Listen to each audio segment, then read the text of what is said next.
الحمد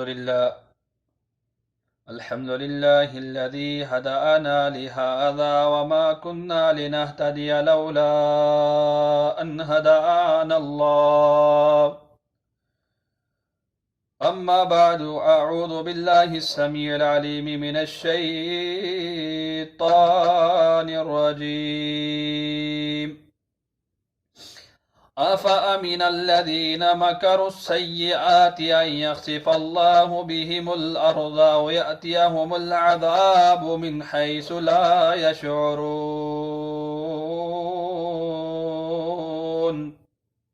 عزیز دوستو، اللہ مالک العلام ذوالجلال والاکرام ان لوگوں کے بارے میں بتا رہے ہیں جو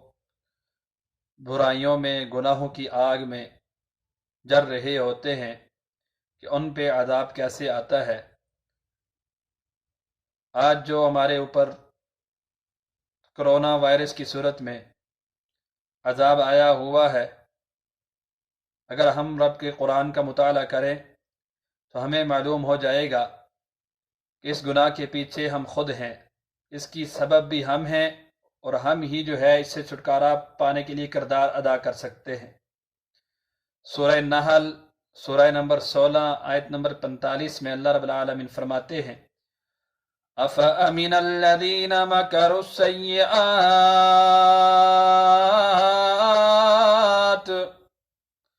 کیا وہ لوگ بے خوف ہو گئے ہیں؟ کیا ان کو خوف نہیں ہے اس بات کا جنہوں نے گناہوں پر گناہ کیے، جنہوں نے گناہوں کے لیے سازشیں کی، جنہوں نے گناہوں میں جو ہے مشغولیت اختیار کر لی؟ أَفَأَمِنَ الَّذِينَ مَكَرُوا السَّيِّئَاتِ أَن يَخْسِفَ اللَّهُ بِهِمُ الْأَرْضَ، کہ اللہ ان کو عذاب کی صورت میں زمین میں دھسا دے، أَوْ يَأْتِيَهُمُ الْعَذَابُ مِنْ حَيْثُ لَا يَشْعُرُونَ، یا اللہ مالک العلام ان کو ایسے عذاب میں مبتلا کر دے، وہاں سے ان پہ عذاب آ جائے جہاں سے وہ سوچ بھی نہیں سکتے تھے۔ میرے مسلمان بھائیو، آج کرونا جیسا عذاب، زلزلے آتے رہے، سیلاب آتا رہا، طرح طرح کے عذاب جو ہے ہم نے دیکھے، زمین کا پھٹنا، دھسا دینا، پہلی قوموں کی تباہ کاریاں، پتھروں کی بارش بھی سنی، تیز آندھی کا بھی چلنا سنا، طوفان کا بھی سنا، زلزلوں کا بھی سنا، سیلاب کا بھی سنا، لیکن کورونا جیسی بیماری کا کسی نے نہیں سنا تھا، کوئی سوچ بھی نہیں سکتا تھا، سائنسدانوں نے بھی نہیں سوچا تھا،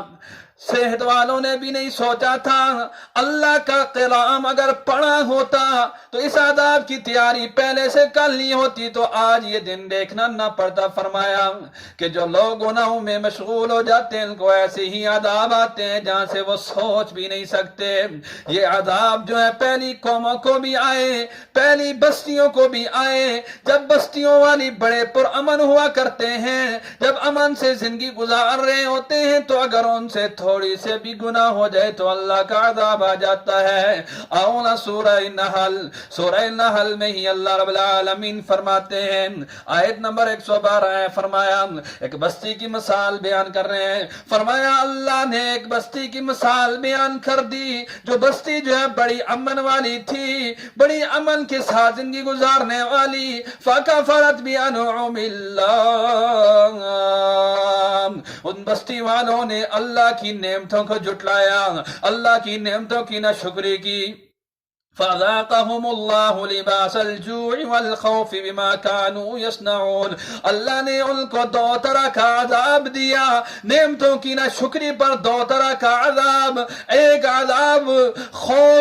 خوف کی صورت میں، خوف و ہراس اس بستی میں پھیل گیا، دوسرا عذاب بھوک و افلاس پھیل گئی۔ اور میرے مسلمان بھائیو، ذرا اس آیت پر بھی غور کرو، اللہ رب العالمین نے جو یہ مثال بیان کی ہے، آج ہماری جو موجودہ صورتحال ہے، آج ہم جس صورتحال سے گزر رہے ہیں، اس میں خوف بھی ہے، اس میں بھوک افلاس بھی لاک ڈاؤن کی صورت میں ہے، اس میں ذرا ہم سوچیں کہ اس میں عذاب کرونا کیوں آیا؟